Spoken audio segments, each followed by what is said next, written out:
Good morning friends.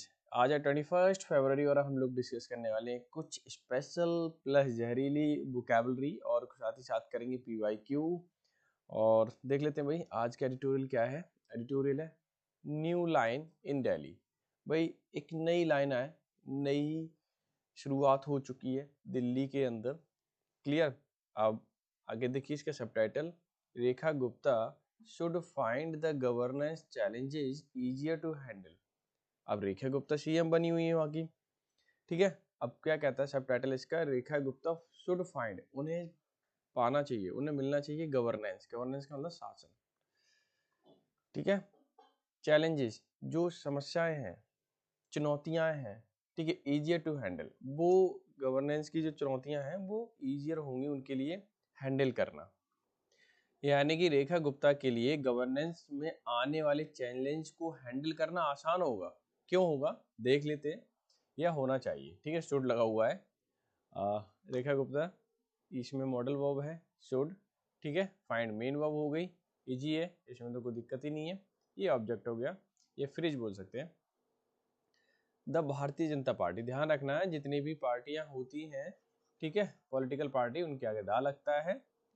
The Bharatiya Janata party BJP, अब एपिस्टॉल भी लगा हुआ है, यानी बीजेपी की जो अपॉइंटमेंट हुआ है किसका, of a first time member of legislative assembly, यानी कि जो पहली बार फर्स्ट टाइम पहली बार मेंबर बनी है, ठीक है, लेजिस्लेटिव असेंबली की, यानी कि MLA बनी हुई है। M फिर ये L और ये A, ठीक है। तो MLA यानी विधायक, यानी वो विधायक बनी है पहली बार, जिनका नाम है रेखा गुप्ता। देखो यहाँ कॉमा लगा हुआ है, और ठीक है ना, यानी कॉमा लगा हुआ है। कॉमा के बाद हमेशा जिस वर्ड को हम रखते हैं वो एक वर्ड एक्सप्लेनेशन होता है पहले वाले वर्ड का, ठीक है। या यहाँ पे एक्सप्लेनेशन दे दी, उन्होंने वर्ड लिख दिया, इसे अपोजिशन का केस बोलते हैं सेंटेंस में। अब आगे देखिए, as the new chief minister, कौन, रेखा गुप्ता। अब रेखा गुप्ता को जो सब्जेक्ट कंसीडर कर सकते हैं, यहाँ पे ध्यान रखना, Rekha Gupta as the chief minister of Delhi, ठीक है, चीफ मिनिस्टर ऑफ दिल्ली के रूप में। अब आगे देखिए, is in line with its preference for relatively junior and fresh faces in leadership position. यहाँ तक सेंटेंस ओवर हो रहा है, पहले मैं इसे वो कर देता हूँ रब, फिर आपको समझाता हूँ कि इज इन, रेखा गुप्ता ये सब्जेक्ट है, यहाँ रखना है ना, ये जो सब्जेक्ट है, और ये यहाँ इसकी वर्ब क्या आ गई, इज आ गई, यानी Rekha Gupta is in line with, एक वो लाइन में है किसके, प्रेफरेंस के, उनकी प्रेफरेंस थी, ठीक है। फॉर रिलेटिवली, अगर देखा जाए रिलेटिवली वो जूनियर है, एंड फ्रेश फेस है, किसमें, लीडरशिप पोजीशन में। कोई ऐसा नहीं है कि इन्होंने बहुत बड़ा करियर है इनका पॉलिटिक्स में, ऐसा नहीं हुआ, एक न्यू चेहरा है। क्लियर। अब miss Gupta has risen, present perfect tense बना हुआ है, हैज आ गया, ठीक है। मिस गुप्ता सिंगुलर है इसलिए सिंगुलर वर्ब आई है। Ryzen through the ranks of संघ परिवार, यानी कि जिनका जो अभी उठान हुआ है, या कह सकते हैं ये अभी इनकी जो पोजीशन है या इनकी जो रैंक है वो संघ परिवार से आई है। वन दिल्ली यूनिवर्सिटी, ठीक है, और ये दिल्ली यूनिवर्सिटी से स्टूडेंट थी। यूनियन एंड म्यूनिसिपल इलेक्शंस ये जीत चुकी हैं पहले, ठीक है, यानी कि नगर पालिका के जो इलेक्शन थे उनमें ये 2 बार जीत चुकी थी वहाँ पे। बिफोर बीइंग इलेक्टेड, यानी कि इलेक्टेड होने से पहले, चुनने से पहले, ठीक है। बीइंग बताता है किसी भी चीज की क्वालिटी को, यानी कि कैसे चुने हुए, बिफोर मतलब पहले या चुनने से पहले। टू असेंबली फ्रॉम शालीमार बाग, यानी कि जो असेंबली इलेक्शन जीता है MLA का शालीमार से, तो ये पहले कहाँ से म्यूनिसिपल इलेक्शंस जो वो जीत चुकी हैं, ठीक है। आगे देखिए, शी हैज़ हेल्ड पोजीशन, ये इनकी पोजीशन जो है पार्टी में, in the party, it's frontal organisation, यानी कि अहम लोगों में है, यानी कि जो फ्रंटल का मतलब सामने, ऑर्गेनाइजेशन मतलब ग्रुप कह सकते हैं एक तरीके से, कि पार्टी में इनकी जो वैल्यू है, छवि है, वो मेन लोगों में है, यानी अच्छे लोगों में के रूप में है इनकी छवि। नाउ अगर अब इंटरेस्टेड विद, इंटरेस्टेड का मतलब होता है किसी चीज को सौंपना, किसी चीज को देना। The position of chief minister. अब उन्हें पोजीशन कौन सी दी गई है, सौंपी गई है, चीफ मिनिस्टर की। मिस गुप्ता 50, वो 50 साल की हैं। अब has her task cut out, अब उनका काम बिल्कुल अलग हो गया है, सेपरेट हो गया है, यानी कि ऊंचे पद पर पहुंच चुकी हैं वो, ठीक है। तो उनका काम करने का तरीका बिल्कुल अलग होगा। देखते हैं आगे क्या क्या है इसमें। She has to balance community, सबसे पहले क्या है, उन्हें बैलेंस करना होगा या करना पड़ेगा, ठीक है। किस चीज़ को, या करना पड़ेगा, या फिर हम बोल सकते हैं करना है। हैज़ टू जब भी आता है वो फोर्स के लिए आता है, किसी काम को फोर्सिबली करते हैं ना, तब हैज़ टू, हैव टू, इस तरह के वर्ड लगाते हैं। जैसे कि she has to balance community, उन्हें पहले तो कम्युनिटी को बैलेंस करना है। कौन कौन से समुदाय को, कम्युनिटी मतलब समुदाय। एंड सोशल सेक्शनल इंटरेस्ट, और लोगों की जो समुदाय में जो इंटरेस्ट है, ठीक है, with in the party, party को लेकर, क्योंकि पार्टी में तो डिफरेंट डिफरेंट कैटेगरी के लोग हैं, डिफरेंट डिफरेंट ग्रुप के लोग हैं, कम्युनिटी के लोग हैं, तो उनमें क्या करना है, इंटरेस्ट पैदा करना है ताकि बैलेंस बना रहे। Command authority over the bureaucracy, और जो ब्यूरोक्रेसी है, नौकरशाही है, यानी कि बड़े बड़े जो अधिकार हैं, उन अधिकारी हैं, ब्यूरोक्रेसी अधिकारी से संबंधित होता है, तो उनके ऊपर अथॉरिटी, कमांड अथॉरिटी लेनी है, ठीक है। And balance multiple power centre with in the unique complex governance architecture of Delhi, और उन्हें बैलेंस करना है मल्टीपल पावर को जो सेंटर में है, विद इन यूनिक बिल्कुल, ठीक है, और कॉम्प्लेक्स गवर्नेंस है, क्योंकि दिल्ली के अंदर क्या है, दिल्ली जो केंद्र सरकार है उसके भी काम रहते हैं, क्योंकि जैसे कुछ अधिकारी हैं वो उनके अंडर में ही आते हैं, और कुछ चीज़ें होती हैं वो आपके राज्य सरकार के अंदर में आती हैं, जो कि बीजेपी की है दोनों में, बट वो एक कॉम्प्लेक्स गवर्नेंस आर्किटेक्चर है किसका, दिल्ली का, यानी केंद्र सरकार के पास भी कुछ पावर है और राज्य सरकार के भी कुछ पावर है, तो दोनों को ही क्या करना है, उन्हें मैनेज करना है, ठीक है, उस चीज़ को हैंडल करना है। All levels of the government के जितने भी लेवल्स हैं इन द दिल्ली के अंदर are now under control of BJP, लेकिन अब वो बीजेपी के कंट्रोल में है, फिर चाहे सेंट्रल गवर्नमेंट हो या स्टेट गवर्नमेंट हो। विच माइट इम्प्रूव गवर्नेंस, जो कि सुधार सकते हैं गवर्नेंस को, शासन को, कहाँ पर, शहर के अंदर, ठीक है। यहाँ तो क्या समझ में आ गया होगा, कोई दिक्कत ही नहीं है, बहुत ही इजी लैंग्वेज में लिखा हुआ है। Miss Gupta is the 4th chief minister of Delhi, miss Gupta जो है वो चौथी चीफ मिनिस्टर, ध्यान रखना ये वाली बात। Second women chief minister from Delhi from BJP, यानी कि दूसरी जो चीफ मिनिस्टर थी वो भी दिल्ली की, वो बीजेपी पार्टी से थी। And the only women among the party, अगर हम पार्टी के अंदर विमेन की बात करते हैं, वो 14 चीफ मिनिस्टर रह चुकी हैं अक्रॉस इंडिया, यानी बीजेपी की जो पार्टी है उसके अंदर 14 लेडीज चीफ मिनिस्टर रह चुकी हैं पूरे देश भर के अंदर, ठीक है।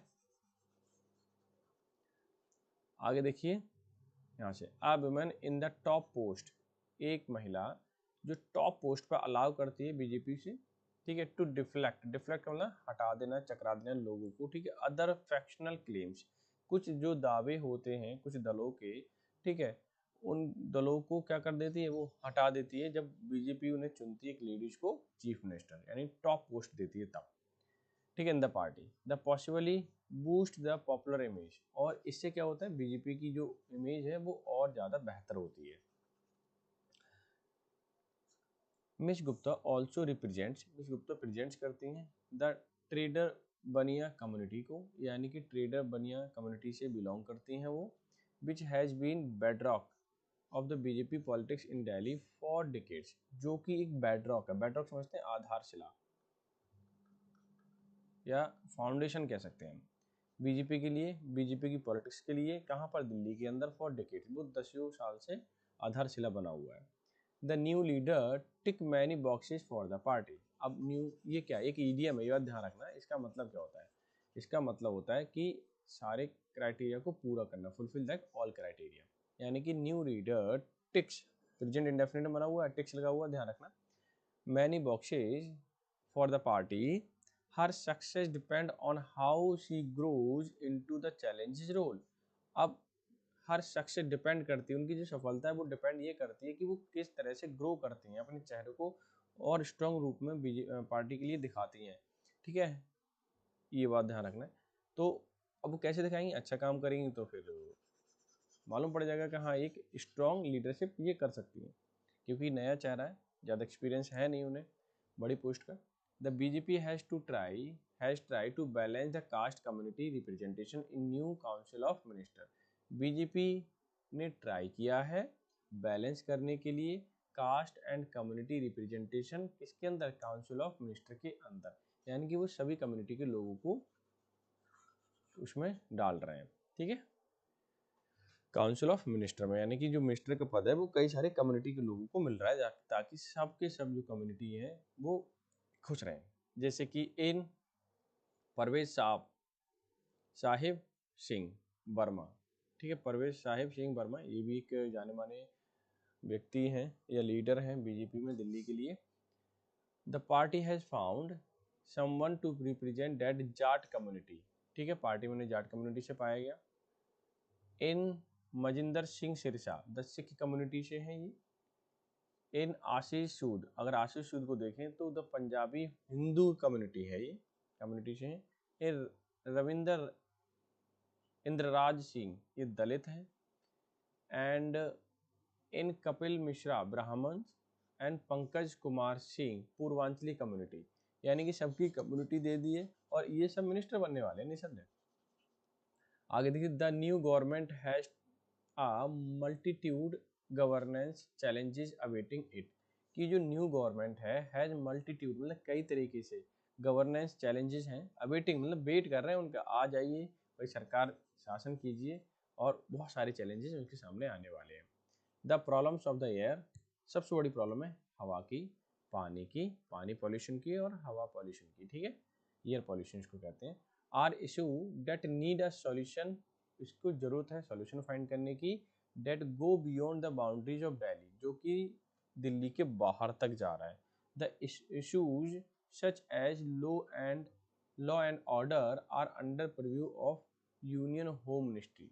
अब सेंटेंस क्या कह रहा है कि सच इशू या इस तरह का जो इशू है, जैसे एयर पॉल्यूशन का हो या वाटर पॉल्यूशन का हो, ठीक है, ये लॉ एंड ऑर्डर के तहत इसे ठीक कर पाएंगे, और वो किसके अंदर आता है, वो किसके दायरे में आता है, पर भी मतलब दायरा किसके, यूनियन होम मिनिस्ट्री के दायरे में आता है, ये सब थोड़ी समस्या है। लेकिन अब बीजेपी सरकार है सेंटर में भी स्टेट में भी, तो समस्या सॉल्व हो जाएगी ये, ठीक है।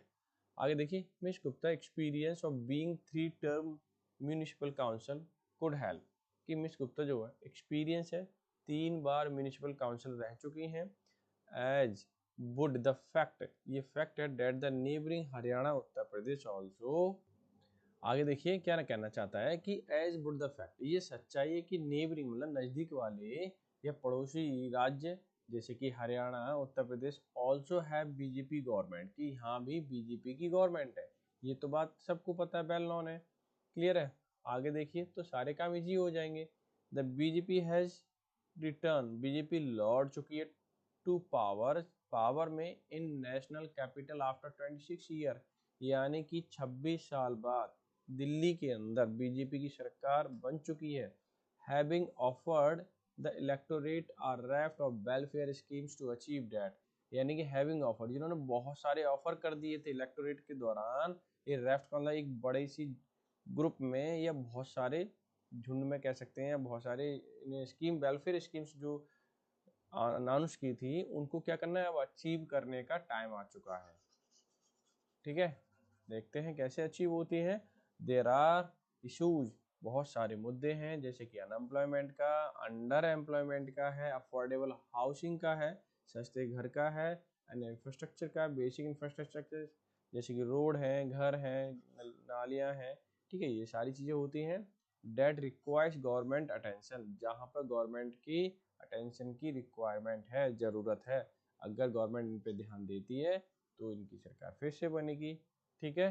तो आई होप सो समझ में आ गया होगा, आसान है, एक बार पढ़िए, इसकी जो मेन और इम्पोर्टेंट बुक है वो मैं यहाँ देता हूँ, जैसे कि एंट्रस्ट या एंट्रस्टेड विद, यहाँ ध्यान देना है, इसके साथ विद आता है जिसका मतलब सौंपा हुआ, अगर मैं ये हटा देता हूँ तो सौंपना हो जाएगा।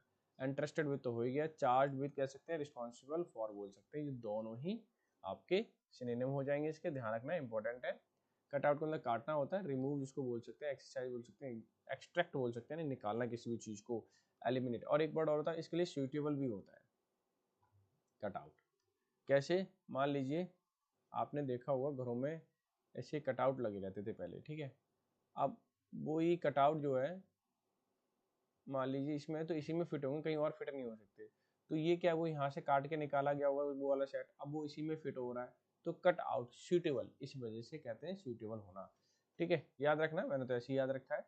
इसका मतलब कट आउट का मतलब सूटेबल भी होता है। डिफ्लेक्ट का मतलब दिशा बदलना होता है। डाइवर्ट जिसको कह सकते हैं, अवर्ट कह सकते हैं, बार्ड ऑफ कह सकते हैं, रिपेल बोल सकते हैं, ध्यान रखना इंपॉर्टेंट है। बार्ड ऑफ इंपॉर्टेंट है, ठीक है। अवर्ट, डाइवर्ट तो पता ही रहता है सबको। बेडरॉक का मतलब आधार, फाउंडेशन जिसको बोलते हैं, ठीक है। बेस बोल सकते हैं, कोर बोल सकते हैं, फंडामेंटल प्रिंसिपल भी बोल सकते हैं। टिक मैनी बॉक्सेस एक ईडियम है, बहुत अच्छा ईडियम है। इसका मतलब मीट द क्राइटेरिया, यानी फुलफिल द रिक्वायरमेंट्स, ठीक है। Fulfil the requirement is an idea for, आगे देख सकते हैं। परव्यू का मतलब क्षेत्र होता है, स्कोप, रेंज, जुरिडिक्शन कह सकते हैं, डोमेन कह सकते हैं, इंपॉर्टेंट है जुरिडिक्शन भी, रेंज भी, ठीक है। राफ्ट का मतलब बेड़ा होता है, फ्लॉट, बार जिसको बोल सकते हैं, पॉन्टून बोल सकते हैं, यानी फॉर स्ट्रक्चर, ढेर जिसको कह दो, मल्टीपल बोल दो, सिंपल सी बात, यानी राफ्ट का मतलब मल्टीपल, ठीक है ना। ये अबंडेंस यानी ज्यादा मात्रा में, राफ्ट का मतलब अबंडेंस, ठीक है। तो कुछ कमी वर्ड थे, अब मैं बता देता हूँ इनमें से कौन कौन से इंपॉर्टेंट है। तो जैसे कि इंटरेस्ट तो भाई इंपॉर्टेंट है, निसंदेह। इसमें चार्ज विद, इसमें प्रिपोजिशन देख लेना, ठीक है, ये चार्ज के साथ विदा आता है, रिस्पॉन्सिबल फॉर होता है। कटआउट भी इंपॉर्टेंट है। और कटआउट का अगर मैं बात करूँ, जैसे कि एलिमिनेट ध्यान रखना, सूटेबल भी ध्यान रखना, ये चीज़। डिफ्लेक्ट का मतलब दिशा बदलना, डाइवर्ट, एवर्ट या बार्ड ऑफ, इस तरह से पूछ लिया जाता है। रिपेयर भी पूछ लिया जाता है। बेडरॉक का फाउंडेशन ध्यान रखना, ठीक है, या फंडामेंटल, फाउंडेशन याद रखो इतना काफ़ी। टिक मैनी बॉक्सेस का मतलब मीट क्राइटेरिया मत करो, या फिर आप बोल दिए फुलफिल द रिक्वायरमेंट्स, ठीक है। परव्यू का मतलब जुरिडिक्शन याद रखना, और डोमेन पूछा जाता है ज़्यादा, रेंज भी पूछा जाता है, ऐसी बात नहीं है। और रैफ्ट तो आपको न्यूज़ पेपर में मिलेगा, वैसे देखने को नहीं मिलेगा, तो मालूम होना चाहिए। अबंडेंस बहुत पूछा जाता है ये वर्ड, ठीक है, तो याद रखना इंपॉर्टेंट है vocab ये वाली, ठीक है। मैं पेन लेता हूँ और इसका कलर कर देता हूँ ब्लैक। तो ये सारी वर्ड इंपॉर्टेंट है, तो इसे देख लेना आप, ठीक है। अगर आपने चैनल को सब्सक्राइब नहीं किया तो सब्सक्राइब कर लो, लाइक कर दीजिए, ठीक है, ताकि चीज़ें आपको मिल सके। भाई अब देख लेते हैं पी वाई क्यू भी काफ़ी इंपॉर्टेंट है। और देखिए देखिए पहला क्वेश्चन है, और ये वन वर्ड है, मैंने ये सीरीज स्टार्ट की है 1000 वर्ड की, और ये जो वर्ड है आपको अलग अलग वीडियो में मिलते रहेंगे। फिलहाल मैं 4 से 5 क्वेश्चन डेली के बेस पे कराता हूँ, क्योंकि वीडियो बहुत लंबी हो जाती है, तो इस बात का हमें ध्यान रखना पड़ता है, ठीक है। तो देख लेते हैं भाई। Capable of being understood, understood यानी कि जो समझने में कैपेबल हो। In either of two more possible sense, यानी कि जिसके दो दो मीनिंग हो, उस चीज़ को समझा सके, ठीक है, समझ पाए, उसे हम क्या बोल सकते हैं, देयर आर नॉट डेफिनेट, कोई डेफिनेट आंसर नहीं हो उसका, उसे हम क्या बोलेंगे, ठीक है। एक तो है एम्फीवियस, पहला वर्ड, एम्बिगुअस, अमॉर्फस, कंफ्यूजिंग, ठीक है। किसी किसी को तो पता चल ही गया होगा आंसर, बट मैं इनको बता देता हूँ। एम्फीवियस, ठीक है, एम्फीवियस का मतलब होता है कि जो वो दो चीज़ों में रह सके, जैसे पानी में रह सके, थल पर रह सके, जमीन पर, जिसको कहते हैं, ठीक है। एम्फीवियस यानी कि दो जगह रह सके, लैंड पर भी रह सके और वाटर में भी रह सके, ठीक है। तो हम लिख सकते हैं एडेप्टेबल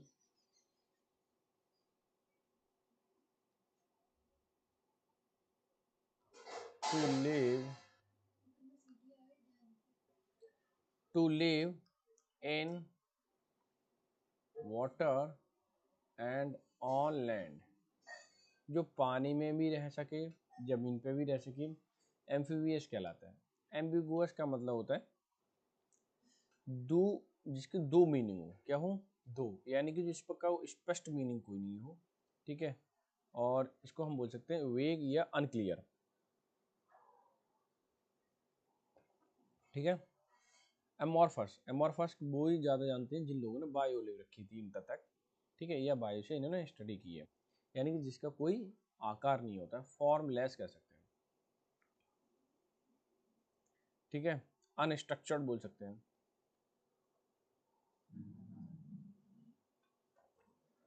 क्लियर है। अच्छा, कंफ्यूजिंग का तो मतलब पता ही है, बिल्डर होता है। क्लियर, तो मैं लिख देता हूँ बिल्डर या बिल्डरिंग कर दो। ठीक है, अगर कोई और वर्ड हो सकता है, बिल्कुल हो सकता है, जैसे कि पजलिंग। ठीक है, अगर मैं आंसर की बात करूं इसमें से तो एम्बिगुअस हो जाएगा, सबको पता था, कोई नई बात नहीं थी, इजी था। अब ये वाला देखिए, अच्छा क्वेश्चन है, ये अक्सर एग्जाम में पूछे जाते हैं, ध्यान रखना। A person who is unable to pay his debt, debt का मतलब होता है कर्ज। एक व्यक्ति ऐसा जो अपना कर्ज को पे नहीं कर सकता, उसे हम क्या बोलेंगे? Solvent, banker, insolvent, lender. पता तो चल ही गया होगा, मैं इसके आंसर दे देता हूँ। सबसे पहले ध्यान रखना, सॉल्वेंट का जो मीनिंग होता है वो होता है प्रॉस्परस, समृद्ध। ठीक है, प्रॉस्परस। बैंकर का मतलब जानते ही हो, जो बैंक में फाइनेंशियल एजेंट होता है। ठीक है, तो मैं लिख सकता हूँ फाइनेंशियल एजेंट। क्लियर हो गया, यानी बैंक में काम करने वाला एम्प्लॉय। इंसॉल्वेंट को बात बताऊंगा, पहले लेंडर समझ लीजिए, जो उधार देता है वो लेंडर कहलाता है, नहीं क्रेडिटर, लोनर।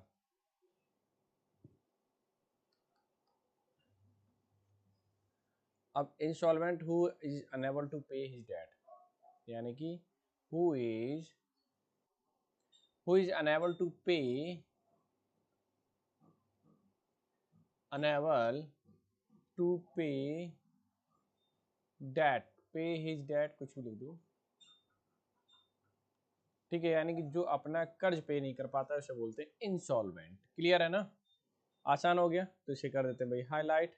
सबको तो पता ही था, इसमें कोई नई बात नहीं थी। ठीक है, लेकिन बहुत सारे स्टूडेंट ऐसे हो सकते हैं जिनको नहीं पता है, तो उनके लिए जानना जरूरी है। A thing which is no longer in use, एक ऐसी चीज जो अब यूज में नहीं है, उसे हम क्या बोलते हैं? ठीक है, ऑब्सक्योर, ऑब्सोलीट, प्रिस्टाइन, लैप्स्ड।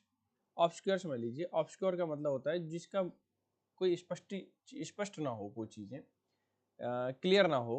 ठीक है, या क्लियर ना हो तो अनक्लियर बोल देंगे, अननोन बोल देंगे, कोई चीज जानते नहीं हो तो वो अननोन होगी, यानी क्लियर ना होगी। ऑब्सोलीट के बाद में बताएंगे। प्रिस्टाइन समझ लीजिए, प्रिस्टाइन का मतलब होता है एक प्योर। ठीक है, और जिसको खराब नहीं किया हो, तो अनस्पॉइल बोल दीजिए, अनस्पॉइल। अच्छा, और अनटच्ड, जिसको छुआ ना हो, खराब नहीं किया हो। ठीक है, लैप्स का मतलब क्या होता है? देखो, लैप्स का मतलब होता है कुछ चीज छूट जाना। ठीक है, जो चीज छूट गई, कहते हैं ना पॉलिशिंग की लैप्स हो गई है, यानी कि एंड हो गई है। ठीक है ना, या फिर हम बोल सकते हैं इसके ऑब्सोलीट, लैप्स का एंडेड हो गया, या टर्मिनेट बोल दीजिए, बात एक ही है। ठीक है, और ऑब्सोलीट का मतलब होता है anything which is no longer use, no longer in use, यानी कि नो लॉन्गर इन यूज, यानी जो अब इस्तेमाल में नहीं है।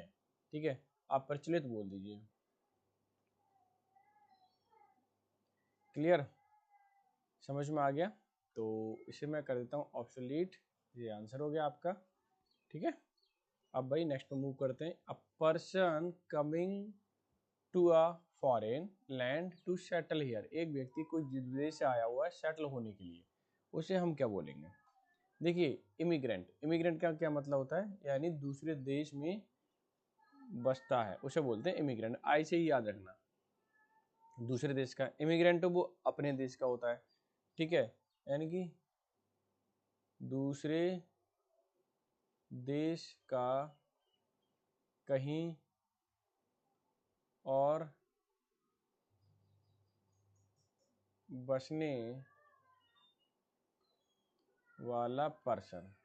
ठीक है, मैंने तो ऐसे ही याद किया हुआ है। एमिग्रेंट का मतलब अपने देश का कहीं और बसने वाला पर्सन। ठीक है, वो एमिग्रेंट हो जाता है। टूरिस्ट का क्या मतलब होता है? टूरिस्ट का मतलब यात्री होता है, पर्यटक होता है, जो भ्रमण करता हो। ठीक है, विजिट करता हो कहीं कहीं, तो विजिटर हो जाएगा। शेल्टर का मतलब होता है जो कहीं जा कर के रहने लगता हो, कहीं निवास करने लगा हो, ठीक है, तो कोलोनिस्ट बोल सकते हो।